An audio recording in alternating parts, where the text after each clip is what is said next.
Bonjour les quatrièmes, j'espère que vous allez bien. Aujourd'hui, je vous explique comment est-ce qu'on fait pour résoudre un problème concret à l'aide d'une équation. Donc ici, le problème, c'est trouve trois nombres entiers consécutifs dont la somme est égale à 513. Donc déjà, on va expliquer ce que c'est que trois nombres entiers consécutifs. Pour ça, on va prendre un exemple. Donc trois nombres entiers, donc c'est-à-dire qu'il n'y a pas de virgule, consécutifs. Par exemple, 100, 101 et 102 sont des nombres entiers consécutifs. Est-ce que ces trois nombres répondent à notre problème? Non, puisque si on les additionne, on trouve un total de 303, et nous, au contraire, on voulait un total de 513. Donc ces trois nombres ne sont pas la bonne solution. Pour trouver la bonne solution, on va poser une équation. Donc comme on a vu dans le chapitre 7, on commence par définir notre inconnu. Donc ici, on cherche trois nombres. Alors on pourrait définir trois inconnus, par exemple A, B et C. Pour l'instant, en quatrième, c'est une mauvaise idée de définir plusieurs inconnus. Déjà une, c'est assez compliqué. Donc ce que je vous propose, c'est qu'on va juste appeler n le premier nombre. Et ça sera n notre inconnu. Donc l'énoncé me dit que la somme doit être égale à 513.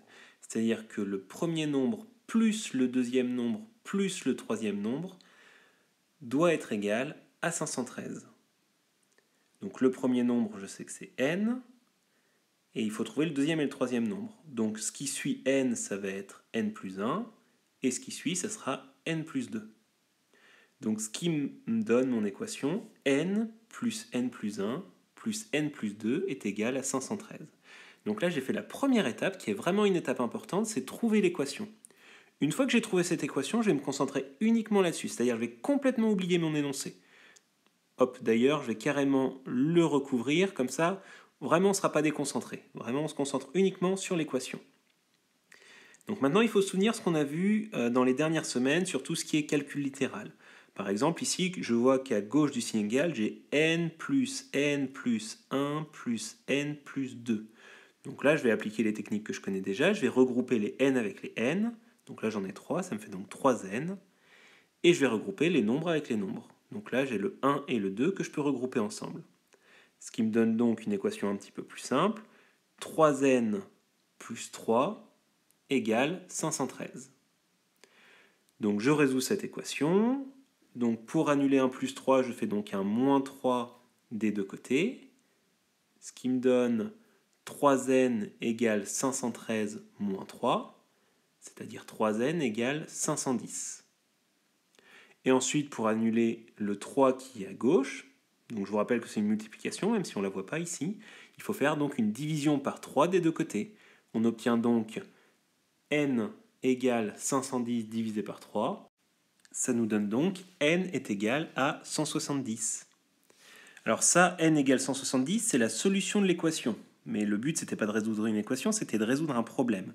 Donc là, je vais faire réapparaître l'énoncé du problème. Il s'agissait de trouver trois entiers consécutifs dont la somme est égale à 513. Donc là, 170, c'est le premier entier. Et donc ceux qui suivent, ça va être 170, 171, 172. Donc je peux faire une phrase réponse. Les trois nombres entiers consécutifs sont 170, 171 et 172. Point. Et là, le problème est résolu. Alors ce que je vous encourage quand même à faire dans ces cas-là, c'est faire une vérification. Parce qu'il y a beaucoup d'étapes, on a pu se tromper. Donc ce que vous faites, et je vous encourage aussi à l'écrire sur la copie, le correcteur appréciera énormément que vous fassiez la vérification. Donc vous écrivez vérification 2 points, 170 plus 171 plus 172 égale, et vous vérifiez que c'est bien égal à 513. Et si vous retrouvez le bon total, ça veut dire que toute votre démarche est juste. Voilà, n'hésitez pas à me poser des questions si jamais vous avez des soucis, et je vous souhaite bon courage pour ces exercices.